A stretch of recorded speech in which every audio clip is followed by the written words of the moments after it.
Anime के start में हम देखते हैं बहुत सारे जस्टिस लीग के मेंबर एक साथ मिलके कल्ट हेडक्वार्टर्स पे अटैक कर देते हैं। कल्ट बेसिकली एक इविल ऑर्गेनाइजेशन थी जिसमें सिर्फ बुरे लोग थे एंड उनका लीडर था ये डीमन लॉर्ड जिसका नाम था यूबैटियन। सारे जस्टिस लीग के मेंबर उसकी पूरी आर्मी को मार देते हैं और फिर यूबैटियन खड़ा होता है और बोलता है तुम कमजोर इंसान मुझे मारोगे डीमन लॉर्ड को, तुम जैसे लोगों से लड़ने से अच्छा मैं मछली बन जाऊँ। उन लोगों में लड़ाई स्टार्ट होती है एंड जस्टिस लीग उसको हरा के मछली ही बना देते हैं।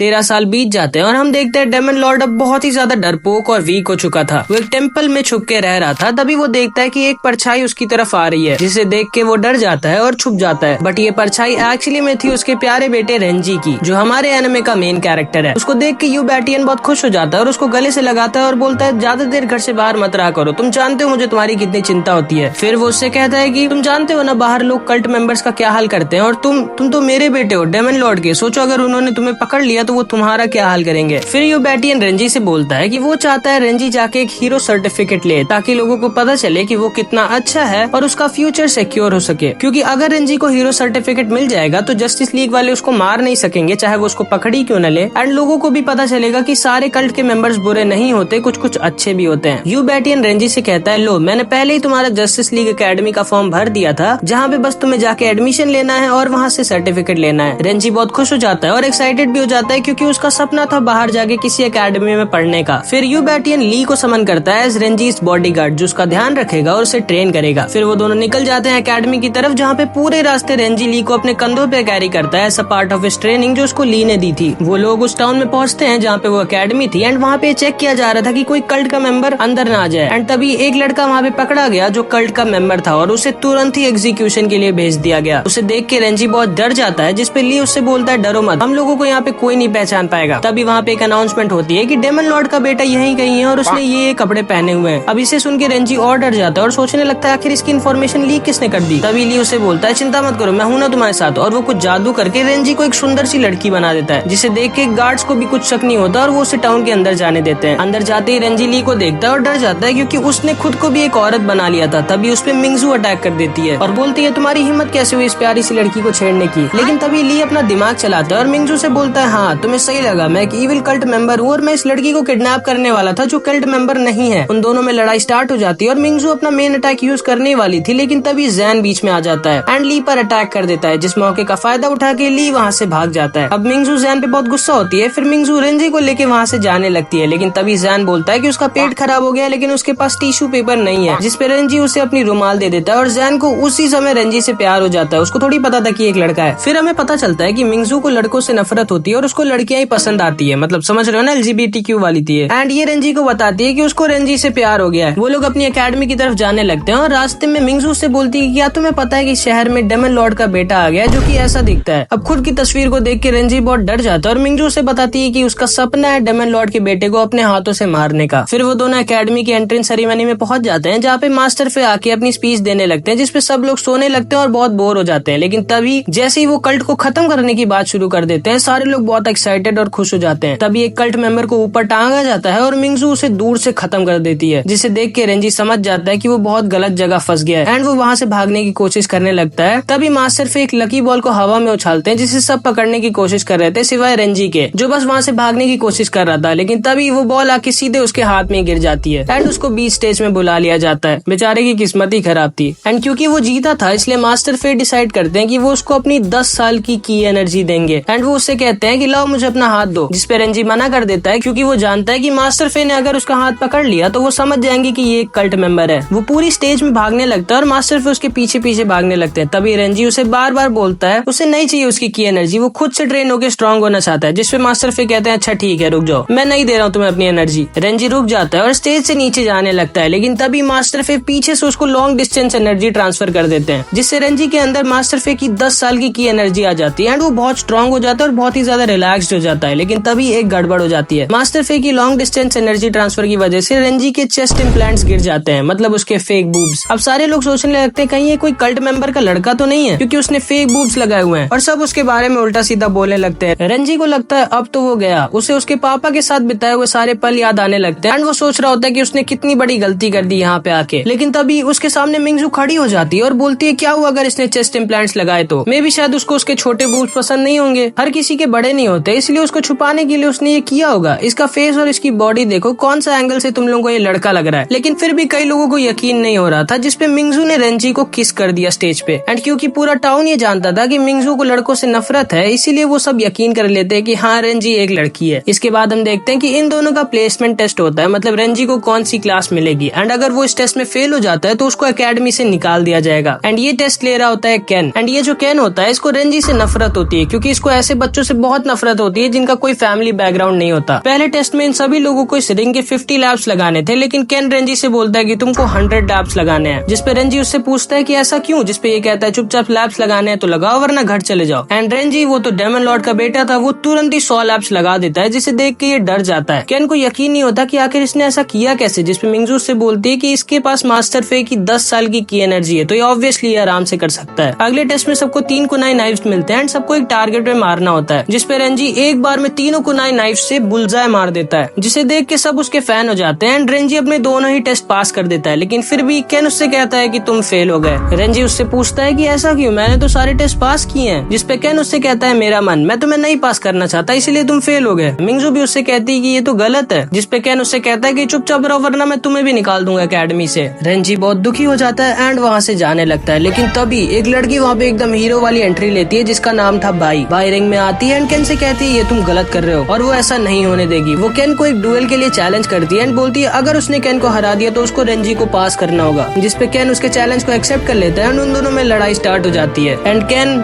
बाई की बैंड बजा देता है।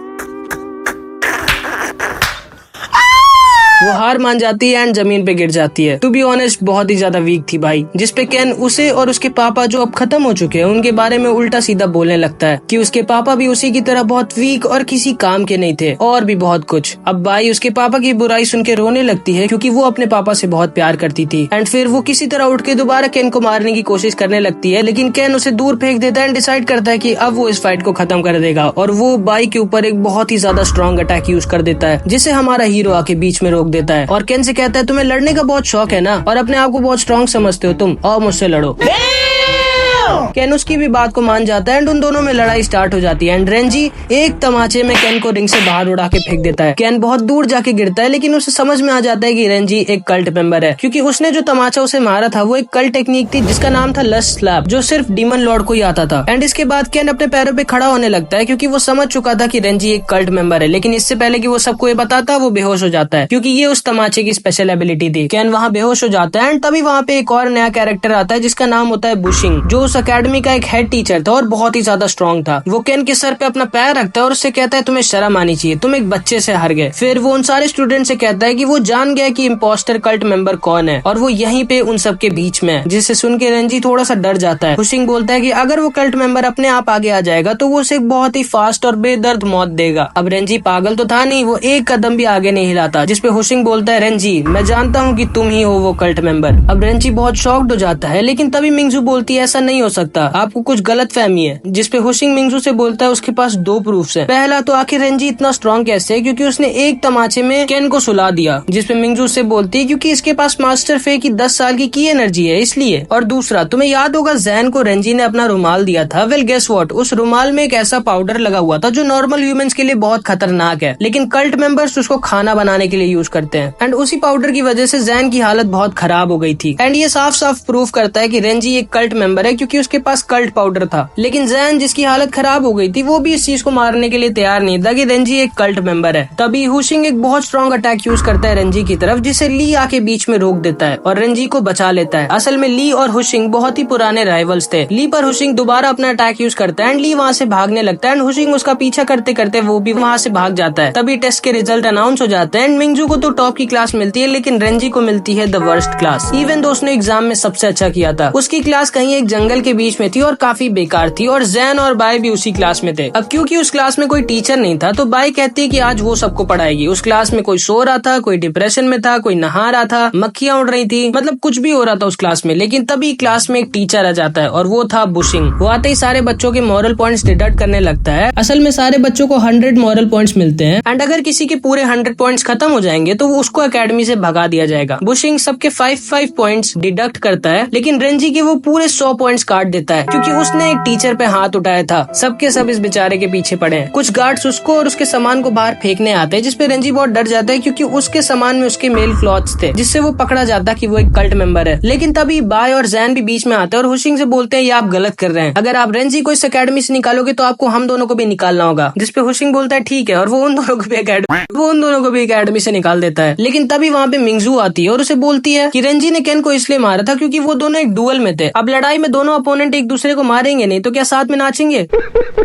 एंड अगर उसने रेंजी को निकाला तो उसको जैन और बाय के साथ उसे भी निकालना होगा। एंड हुशिंग ऐसा नहीं कर सकता था क्योंकि मिंगजू एक बहुत ही हाई क्लास फैमिली से बिलोंग करती थी। हुशिंग को उसकी बात को मानना पड़ता है, लेकिन वो मिंगजू की बदतमीजी की वजह से उसको भी उसी क्लास में डाल देता है। तभी वहाँ पे हेडमास्टर फे आ जाते हैं एंड वो बताते हैं कि क्योंकि तुम लोगों के क्लास टीचर जो कि केन था वो बीमार है, इसीलिए हुशिंग अब तुम लोगों का क्लास टीचर है। जिसे सुन के हुशिंग बिल्कुल भी खुश नहीं था और फिर मास्टर फे रेंजी और मिंगजू दोनों को 5-5 पॉइंट्स दे देते हैं और उन दोनों को एक साथ एक ही कमरे में रहने के लिए कहते हैं क्योंकि वो दोनों लड़कियां थी। वो दोनों एक कमरे में एक साथ जाते हैं, लेकिन तभी मिंगजू रेंजी को पकड़ लेती और उससे बोलती है कि वो जान चुकी है तुम ही डेमन लॉर्ड के बेटे हो क्योंकि उसने उसके लड़कों के कपड़े देख लिए थे। वो उससे पूछती है कि तुम यहाँ क्या कर रहे हो और यहाँ क्यों आए हो, जिसपे रेंजी उसको सब कुछ सच सच बता देता है कि वो बस एक गुड हीरो का सर्टिफिकेट लेने आया है, जिसपे मिंगजू उसका यकीन नहीं करती एंड जाने लगती है उसको रिपोर्ट करने के लिए। लेकिन रेंजी उसको अपनी प्यार भरी आंखों से किसी तरह कन्विंस कर देता है एंड मिंगजू उसकी बातों को मान जाती है एंड उससे कहती है क्योंकि लोगों ने बीच स्टेज में इतने सारे लोगों के सामने किस किया था, इसीलिए तुम्हें अब एक लड़की ही बन के रहना होगा, जिसे रेंजी मान जाता है। अगले दिन वो और उसकी पूरी क्लास साथ में बातें कर रहे होते हैं, लेकिन तभी बुशिंग एक बहुत ही कमाल की एंट्रेंस लेता है और सबसे बोलता है आज तुम लोगों का कॉम्बैट टेस्ट है, मतलब तुम लोग एक दूसरे से 1v1 करोगे और जो हारेगा उसके 5 पॉइंट्स डिडक्ट हो जाएंगे। एंड क्योंकि रेंजी के पास सिर्फ 5 पॉइंट्स थे, इसीलिए अगर वो हारता तो उसके 0 पॉइंट्स हो जाते और वो अकेडमी से निकाल दिया जाता। इसीलिए मिंगजू उससे धीरे से बोलती है कोई नहीं, तुम मेरे से लड़ना, मैं तुम्हें जीतने दूंगी। जिसपे हुशिंग बीच में आता है और कहता है नहीं, क्योंकि रेंजी के पास मास्टर फे की 10 साल की एनर्जी है, इसीलिए रेंजी से वो खुद लड़ेगा। पहली फाइट थी मिंगजू और इसके बीच, जो शुरू होने से पहले ही खत्म हो जाती है क्योंकि इसकी आईसाइट बहुत वीक थी, तो ये सर्कल से खुद ही बाहर निकल जाता है एंड एक पत्थर पे मारने लगता है। मुझे समझ में नहीं आता इसने टेस्ट कैसे पास किया था। नेक्स्ट फाइट थी जेन और इसकी एंड ये दोनों बीच फाइट में एक दूसरे की बहुत तारीफ करने लगते हैं, जिसपे इन दोनों को ही लूजर डिक्लेयर कर दिया जाता है। अगली फाइट थी बाय और इसकी, और तुम पहले समझ गए होगे कि कौन जीता होगा। एंड अब आती है मेन फाइट रेंजी और हुशिंग की। हुशिंग उससे बोलता है इवन दो वो एक बच्चा है, वो फिर भी बिल्कुल भी होल्ड बैक नहीं करेगा एंड रेंजी को अपनी पूरी ताकत से मारेगा। रेंजी डर जाता है क्योंकि वो जानता है हुशिंग को वो 1v1 में बिना उसकी खुद की कल्ट एनर्जी को यूज किए नहीं हरा सकता। एंड इसके बाद जो हुआ वो बहुत ही ज्यादा शॉकिंग था, जो कि हम अगले पार्ट में देखेंगे। इस वीडियो में इतना ही। वीडियो अच्छी लगी तो लाइक जरूर कर देना एंड कमेंट्स में जरूर बताना कि तुम्हें ये एनिमे और ये वीडियो कैसी लगी। एंड अगर तुमको भी ऐसी एनिमेज देखना पसंद है तो हमारे चैनल एनिमेडी को सब्सक्राइब भी कर देना। मिलते हैं अगली वीडियो पे, बाय बाय।